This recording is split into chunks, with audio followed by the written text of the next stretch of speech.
going to model the very brief 30-second intro that I asked our panelists to do, because we have a lot to cover. But All in Milwaukee is a college completion and career placement program. We support more than 600 low-income students from Milwaukee through college and into careers here in the state of Wisconsin.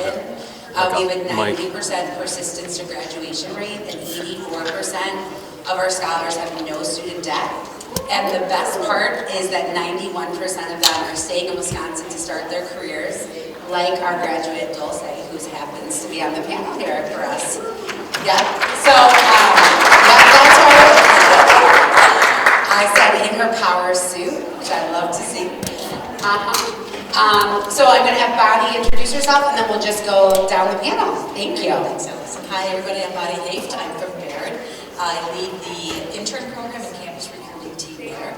Baird is a financial services firm, employee-owned, headquartered here in Milwaukee. We provide guidance for families, communities, institutional advisors, and businesses.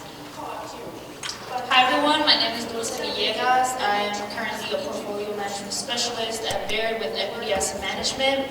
I was a former intern with Baird, so Bonnie basically explained what Baird does, but yeah. Awesome, I'm Bob Hall. I'm the executive director of a program called Launch in the school district of Elmbrook. We serve about 500 juniors and seniors annually that come from Wauwatosa and Brookfield.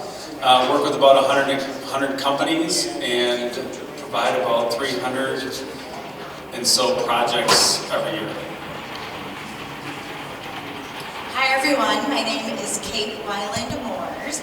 I'm the president of a professional services company here, headquartered here in Brookfield, called Concurrency.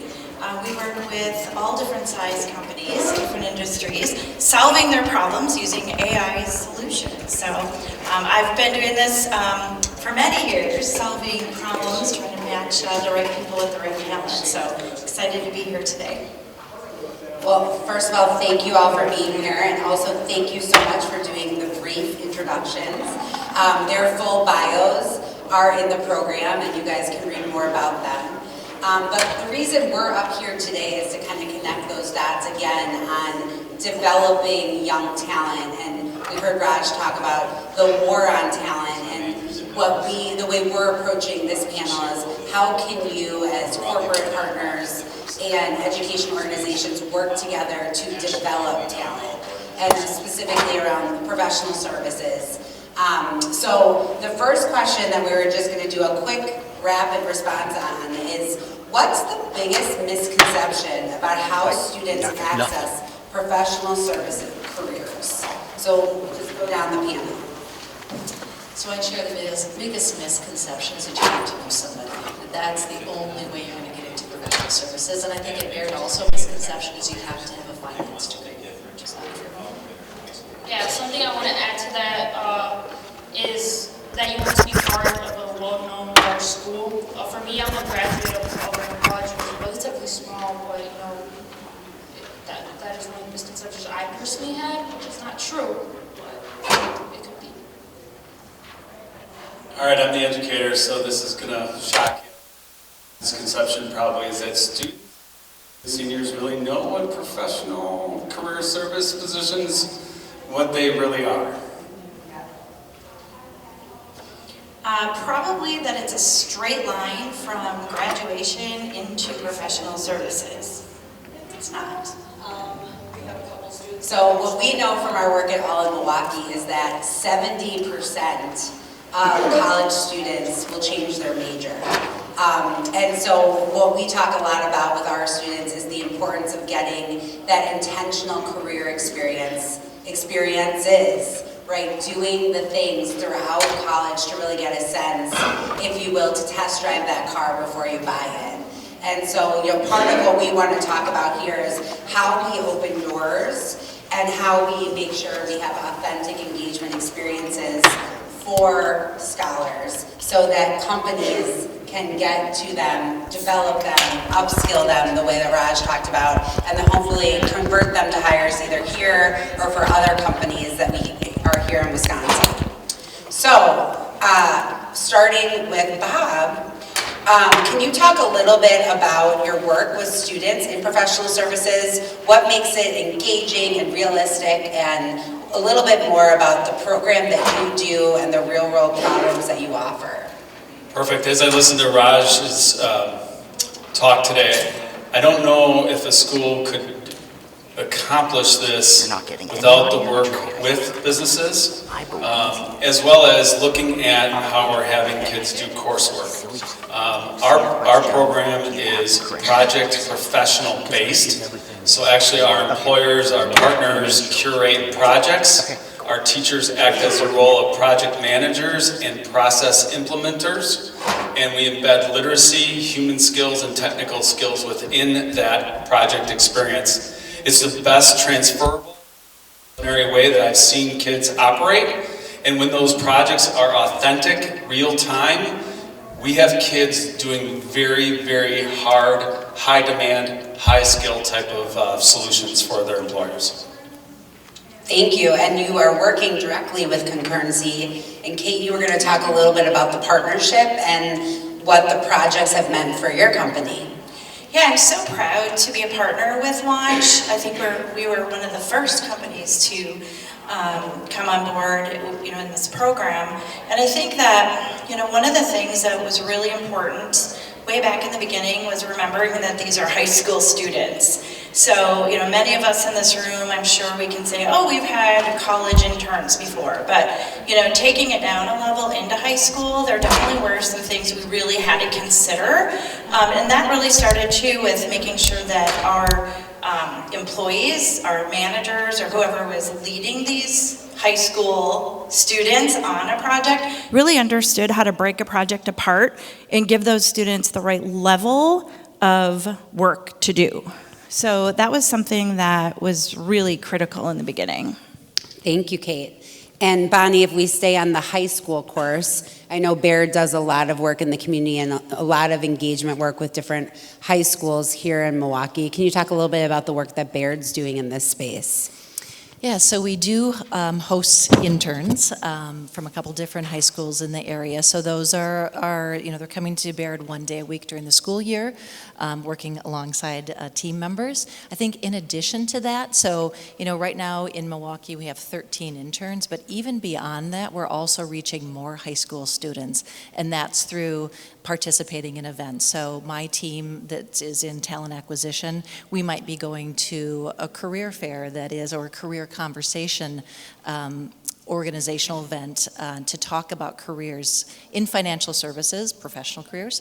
Our Baird associates might be doing things with community organizations or high schools that they're related to. They might be going in and talking about their own career path. They could be doing mock interviews. That's a pretty common thing. So even at that high school level, we find that starting to talk about careers and professional services can start to enlighten them about what things are even out there.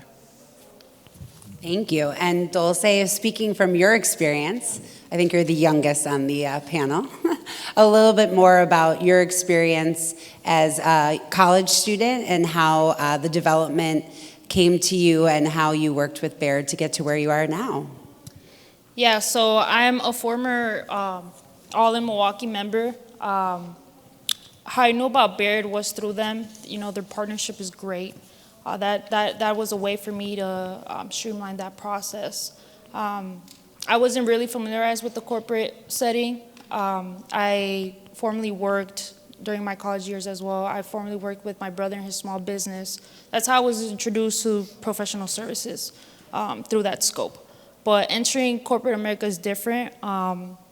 You work with numerous peoples from different demographic. But it was very valuable for me to do that, and I really appreciate the partnership that All in Milwaukee has with Baird.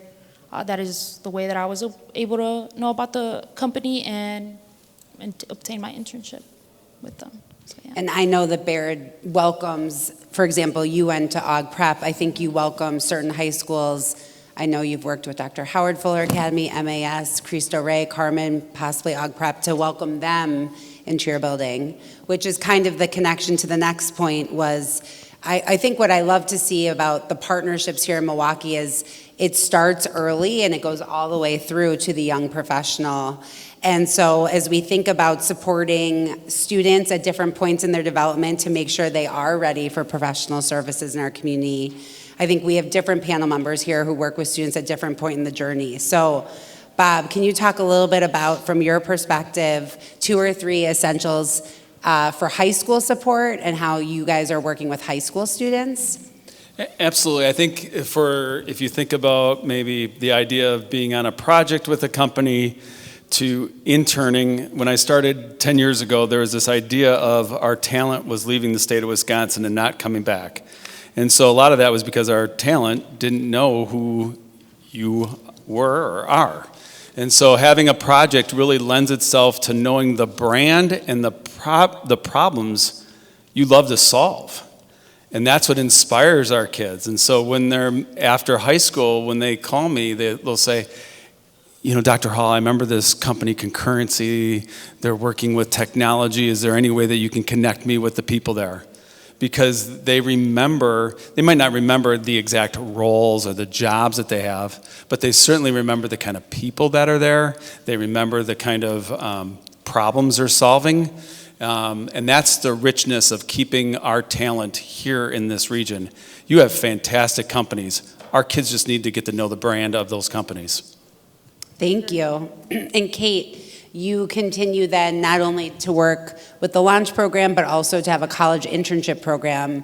What are 2 or 3 highlights that you would recommend to companies in this room that are establishing or running a high-quality college internship program? Yeah, this is where it really gets fun. So at Concurrency, we look at the individual's technical competencies and abilities, but even more important than that is the well-rounded consultant type of a profile, if you will. So, we will do a lot of training on the technical side, but we also do a lot of training on how do you actually work with a client. Just because you're a college intern, it doesn't mean you're not going to be in a room with a C-level individual, and we try to prepare college students for that right out of the gate. And just your overall demeanor, eye contact, showing confidence, knowing how to say, I don't know. So all of those soft skills and professionalism. Thank you. And Bonnie, going over to you guys, Baird does a really amazing job of hiring, converting interns to early career professionals. How does Baird continue to invest and engage and develop the young professionals that you hire? Yeah, so I would say about 95% of our entry-level roles are filled through the internship program. So very proud of that. So they do have some exposure coming into Baird, so they're starting to get to know the culture, sort of some of the norms of working in that environment. But I would point to, for that early career professional, their manager, the selection of the manager and who's going to support them, I think is really important. And because that individual is the person that's going to have the most influence, they're the one that's really going to help them, get deeper into the work. They're the one that's going to give them feedback. I think that is one of the biggest gifts that we can give individuals is feedback, real-time feedback during, more formal times. We find that individuals crave that. And the ones that do the best are the ones that can take that feedback and then apply that. It's also somebody, the manager's there to be answering those questions, build that confidence, and I think there's a quicker path to contributing meaningfully to their team through a strong manager. Thank you. So, Dulce, coming back to you for your perspective, what support has been key to you as a young professional? Yeah, I guess started all the way back to high school. I went to a college preparatory program. High school, and they pushed us to go to college, right? I applied to all in Milwaukee. If I wouldn't have applied to all in Milwaukee, that would have been a missed opportunity for me. They provide the greatest mentorship. They partner you with an advisor. Through there, I was able to get guidance. Now at Baird, I'm glad that you brought that up, Bonnie, on the manager. When I started at Baird, they don't just have like a mentorship program that you get partnered with an associate. Your manager is key here. My manager, when I started my internship program, was very influential to me. She was the one that guided me in telling me, oh, you're good at this, giving me feedback. on the projects I did. So shout out to Jessica Stam there. She's great. But yeah, that is key there, the mentorship and, being vocal about what you want to do. Nobody's gonna hold your hand. You're gonna have to go out there and be vocal about what you want to do and essentially be pushed to get where you want to be. So, Bonnie, you have a very high, conversion rate, but not every student that goes through the internship program is hired because there aren't that many available positions. But talk to us a little bit about the internship program you've designed. It's very intentional and obviously is about developing the individuals, adding value to the organization, hopefully converting many of them, but even for those that don't convert, it's still a very transformational experience. Yeah, we made a conscious decision to have a larger intern program than we could ever convert. So we do want to give more opportunity. So I think there is a level of giving back there and developing the next generation of talent. But I would say all interns that join us are contributing to their teams. Like they're doing real world hands-on work that somebody needs to do, right? So I love it that we have the work that interns can do, and some of our interns are there for the summer only, so it's usually project-based. Some of them do continue into the school year, so it can be a little bit more, tasks that are ongoing. So I think for us, for Baird, the value is certainly the work they're doing, but I think there's a level of energy that we get from interns. We get new ideas. I think that there's all of those things come together to really make a win-win situation for the interns as well as Baird. Thank you. And Kate, you do it on a smaller scale for a smaller organization. Talk a little bit about what has made the internship program so strong for you all. I feel like similar to what you said, Bonnie, it's about the energy that program brings into our organization. And I think there's just a strong sense of wanting to give back. So a lot of time, you could ask our managers and they'd probably say that they have a different opinion as to what they want to get out of it day to day, perhaps. Our engineers and our leaders are very busy. So they may say, no, we have this specific thing. It's really secondary, though, in the overall program. It's like we want them to accomplish something and learn a lot, but ultimately we really just want to be able to give back and create an experience for these young individuals where they're learning a lot. We've converted a lot of our interns into full-time employees over the years, and the ones that we didn't convert, we still want them leaving with, good habits, best-in-class experiences, and so that's really important to us in our program. Thank you. And so, Bob, you're the expert in terms of designing this program, and talk to us a little bit about what you have found is absolutely essential for the project-based learning that you're running. Yeah, like I said before, it's brand exposure. What I think is cool is, as our students now 10 years into this, how cool would it be for an intern of Concurrency to come back as a client? Like the trust that they've known, knowing that they contributed to the future of their career. I also think it's so important. We're talking about high skill, high demand jobs. A high school student in 4 or 5 years, those job names will change, their responsibilities will change. So it's so important to build a human network of support for them so that they can build their network, and you know how exponentially that flies, so that kids can have confidence and competence to do whatever is needed that our future requires. And I just think that ability to do that, to be a problem solver, to think creatively, to think critically, to be on a team, needs to happen intentionally in schools. Absolutely. And so back to Dulce for the testimonial. So you want to share a little bit about where you interned, but then how you landed your full-time role, because you did convert, but in a very different department and through a very rigorous process. Yeah. So talk to us a little bit first about what you went through, and second, what you would recommend to other young professionals like yourself to land the plane the way you landed it. Well, Allison, what did I not go through, right? It was a journey. I started my full internship experience was with Baird. I started in the finance department as within a rotational role. There, I it's true, right? You want, as an intern, you want to work on projects that you know will bring value to the team you're working with. I remember when I first started my internship, I was assigned numerous projects, and there was a project where I was working with the COO of IB, investment banking. I was like, oh shoot, I really need to be spot on with this, like, you know, get the experience, get the skill set. So that was very valuable for me right there. But again, that was only a summer internship. I interned 2 summers in finance. I knew I wanted to stay at Baird. I appreciated the culture, the people. I wanted to learn more about the business. So right there, I was a senior, going into senior year in college. So then I reached out to one of the recruiters at Baird, and I vocalized my interest in wanting to stay.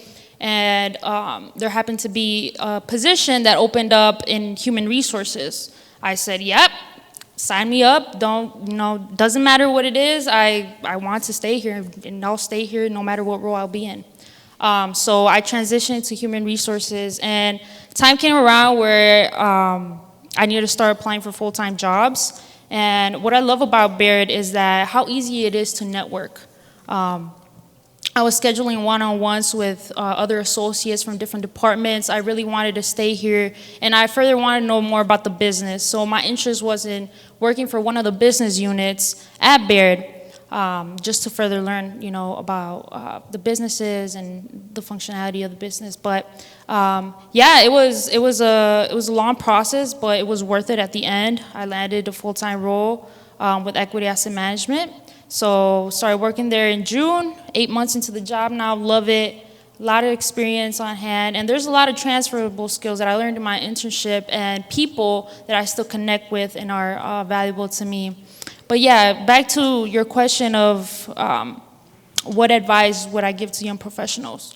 Network, put yourself out there. Again, be vocal about what you want to do. Nothing's going to be handed to you in a silver platter. If you don't put yourself out there, it's not going to get done. And yeah, that's what I want to say. Yeah, I love it. Maybe we'll invite you back to underscore that with our graduates, our seniors, because we continue to say that. I'll be glad. Alice. Yes, I'll be happy. we would love to put you at a keynote. All right, great. So it takes time, it takes energy, it takes work to invest in high school students and college students, in young professionals. It takes a lot on your end, whether you're the educator, the school, the organization, or the company. But what's the real return on investment? Why is it worth doing this work? So Kate, we'll start with you. Talent pipeline. Yeah. I'm not ashamed to say that. I mean, we talk about the talent shortages, all day here, every day. Building that future concurrency consultant. I really... that's our goal, and have them really represent us well and be the best they can be. Thank you. Bonnie, what about you? What would you say from Baird's perspective that isn't talent pipeline? Yes, well, certainly is that. The easy thing, right, the ROI of the work that they're getting done. Again, meaningful work that they're contributing to their team. So that's the easy one. I think another one that maybe not everyone thinks about is our Baird associates that are working with the interns, supervising them, they're really building their own leadership skills, right? That often is the first time that they're leading somebody. Could be formally, could be informally, but it's a little bit of training ground for them as they continue to grow also. So I love that as being part of the ROI. Yes, absolutely. And Bob, obviously it's the right thing to do with the high school students to give them this exposure, but I remember you talked a little bit about what value there is in ROI for the companies that are partnering with you. Yeah, one of our major partners is Milwaukee Tool, and the unintended consequence of this is where our families feel brand sentiment. Where do they want to buy tools? When they walk into Home Depot, Ace Hardware, when they see red and they see what their students or their kids have talked about, it's amazing how they have changed their buying trends. And so it's that. It's also parents, when we talk about talent, our parents looking for jobs in some high talent needs. And when they know their kids are having a great time with a company, they want to work there. So those are like the two unintended that you may not think when you participate with a high school, what that ROI could give you. Thank you. And Dulce, what do you think the ROI is for companies investing in young professionals like you? Yeah. What do you think unexpectedly maybe they're getting? Or not unexpectedly, whatever you're going to say. Yeah. No, I mean, just, retaining those interns that, put the work in. I mean, especially with times like this, I actually have a cousin who works at Baird, and he's currently looking for jobs. And he wants to stay at Baird, but sometimes it's not possible and whatnot. But just the skill set that as an intern you get and then can, transfer as a full-time is very valuable. So just retaining their interns and, being able to be working at a company you intern for full-time is the ROI. Yeah, I would just underscore, Bonnie and I had the opportunity to sit with Mary Ellen Stanek and our 12 interns last summer and really hear about the substantial work they were doing. And, Bonnie mentioned this earlier, but they were truly doing unbelievable projects, creating data dashboards, looking through unbelievable accounts and looking for certain red flags or outliers. There were a couple doing IT projects, but really interesting, meaningful work. And it wasn't like my first internship when I was making copies and grabbing coffee. And it really did remind me, though, that not only do they get unbelievable development, but they truly feel like they're contributing to the bottom line for the organization. And that takes a lot of work. You've talked about the managers, you've talked about the large group, but if there are leaders in this room who want to think through talent pipeline and intern development, where would you recommend they start? I know it could be at all different levels. We've talked about the low, medium, high, but where would you recommend people get started, and what do you think is most important from your lessons learned running the Baird program? Yeah, we have a very large-scale program. I've been at Baird 10 years, so, gosh, I built it from about 75 to 300 interns. But I think, you think about your own organization and what's the right size and what can you handle. I think, talking with leaders about what their goals would be, like if they're interested in intern, why is that? Making sure that they're prepared for the time that it takes, because there is time investment. It takes away from your day job of being able to just be heads down with that. So do you have the right people in your organization that can coach and mentor and have some bandwidth to actually supervise an intern? And then do you have the right type of work for them to do? That's, if there's ever a disappointment that we get from an intern, it's like they just didn't feel like they had enough to work on. So we're always trying to coach individuals that are hiring an intern for the first time to validate those things. So I would just encourage you to have those conversations, within your organization to make sure that those pieces are there. Thank you. And Kate, what about from your perspective? I would build onto that and say, don't be afraid to just start small. Any size of an organization can start an intern program. We started our intern program back when we were probably 20 people, and we started with just one intern and just figuring out, okay, what department has a need, making sure you have a strong enough leader to give that direction and to be a good mentor for that individual, and then put your process together. It can just be what worked for that one person, what didn't work, and then build your program up around that. I think that's really key. Anything either of you want to add around being part of internships or? I think for me, if you have employees that don't get a chance to lead others in their job, or they have a role that maybe they're not leading, this gives them a great chance to lead for you and then produce results for you. So here's what my team did versus maybe I'm a part of a team. So this really gives employees a chance to lead versus be a member of a team. Thank you, Bob. Anything to add? We're good? Okay, great. So this is going to be our last question, and then we were going to leave 10 minutes for questions from the audience.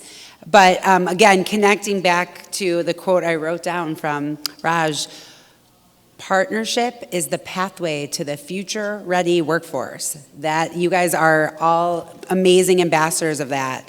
So from your perspective, what's been most effective to develop young talent within your organization? If you had to just highlight one thing and explain the one thing, where would you start? So, should we start with Kate and go this way? Is that all right? The one thing, I guess there's so many, but I will try to pick one. For us, I think it was starting with a strong enough leader. I love Bob's suggestion on giving that opportunity to maybe someone who hasn't led, and that's great. You know, it doesn't have to be a manager per se, but somebody who's, whose heart is in it, wants to give back, wants to be a role model for someone. I think that would be it. Wonderful, thank you. Bob? Can you repeat the question? Yeah, just so absolutely. I get it right?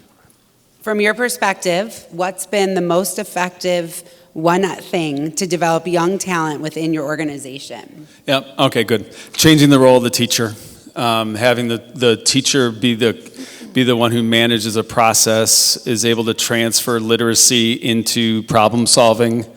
Having the employers curate the projects allows our teachers to take on that role and to understand there isn't a right or wrong answer. Thank you. What about you, from your experience at Baird as a young professional? What's been most influential in your development? Yeah, I want to say the people that I network with, again, the managers, you don't just want to be a manager, but you want to be a mentor to your intern. That way, again, you let them know, you get to know their interests, and then you giving them feedback as to what they can do better or what they're doing well. I feel like that's a great way of being a partner with them.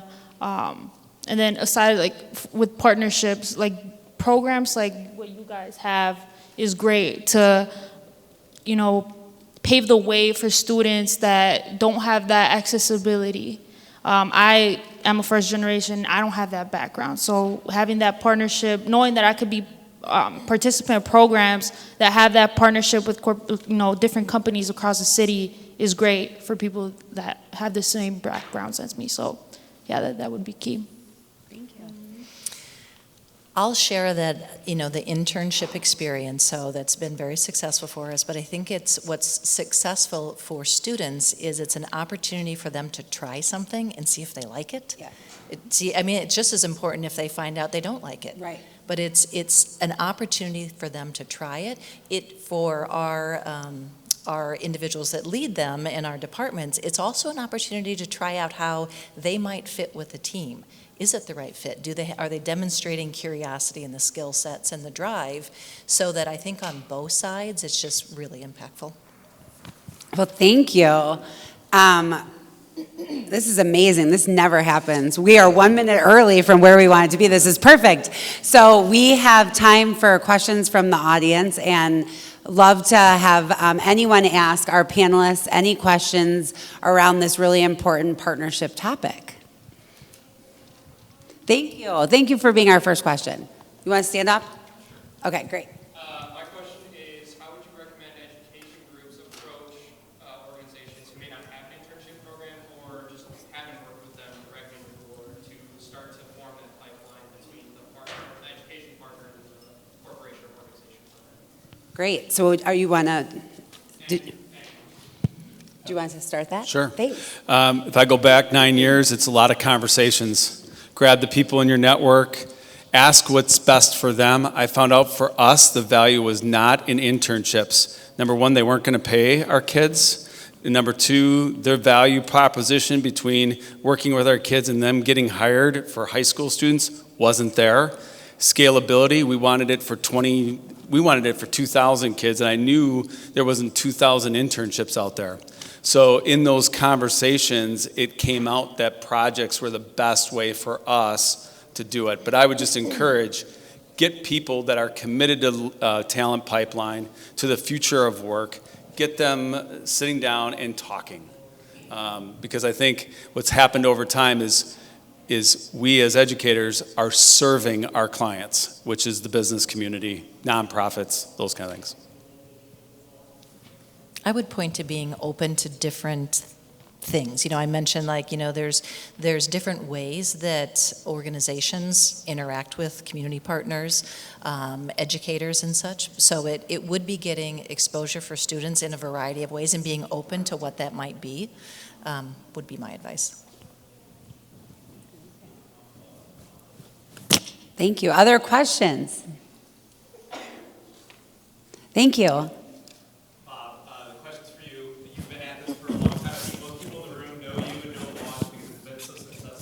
That's awesome. Have you seen do you have an example or a story where a student from Elmbrook has found their way to an internship or a full-time job at Concurrency?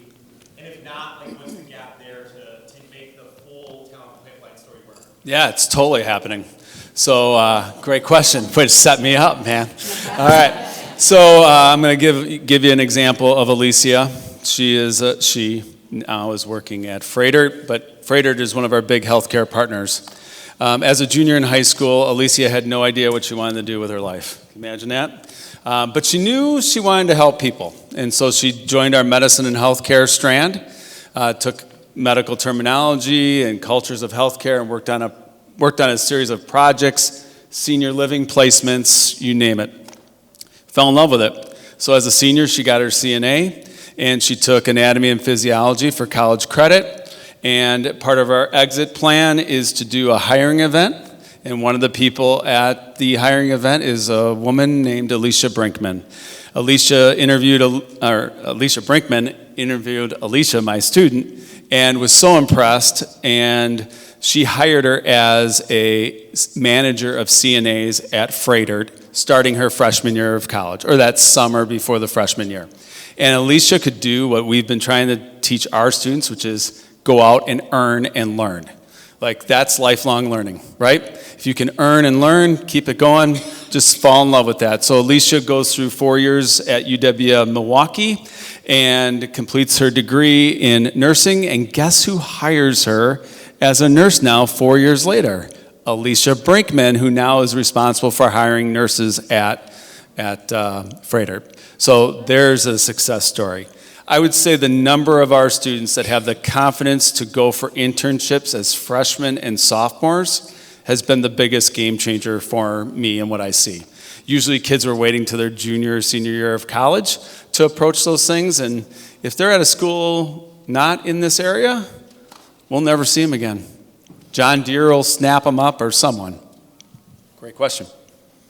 We've had several high schoolers go through our program that came out of launch, and then they go off to college, and then they call us, hey, will you hire us as an intern? I'm like, absolutely. So we've had many interns that way.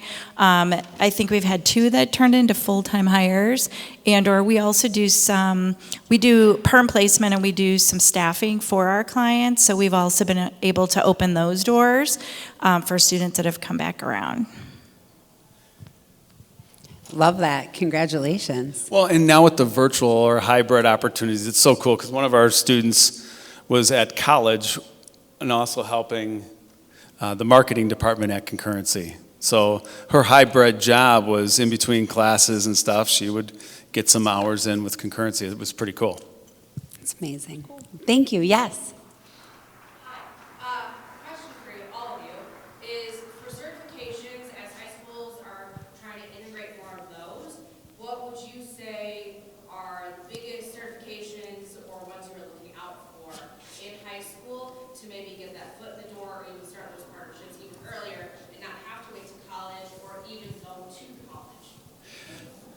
Yeah, that's cool. So in 2021, we introduced certifications into launch as part of that learning. We've increased the number of students getting certifications either in the Microsoft Office Suite, part of that tech incentive grant, CAD and Autodesk, Fusion 360, the IT specialist certification, blah, blah, blah, blah, blah. But what's cool, or what's interesting, is companies talking to us, and this is the learning, the dialogue with businesses about what's really valuable. It's not just a certification. If you've ever gone through one, sorry, that must be time. Just kidding. It's not just the certification or getting it, it's the, what did you do with it? So one of the things that we want to make sure kids do is if they get their Excel certification, they're showing a project to go with it so they can show an employer, not only did I get an Excel certification, but here's how I applied it to some real work. I created a dashboard for this nonprofit community that was trying to chart their social media interactions over the last 6 months. Get the idea? So whatever certifications you do, I would just suggest, work with your business community, work with 2-year colleges, and 4-year colleges about what transfers. I've had kids come back and say, I don't have to take a class at my 4-year institution because I have my Adobe Premiere certification, and I'm interested in media and art and technology. Okay, well, I just want to, again, thank you all for sharing your thoughts and ideas. I thank you all for being in our room. I think that it's time to move because I hear the noise to the right, but we'll be up here in front if anyone has any remaining questions, and I hope everyone enjoys the rest of the summit. Thank you. Thank you. Thanks.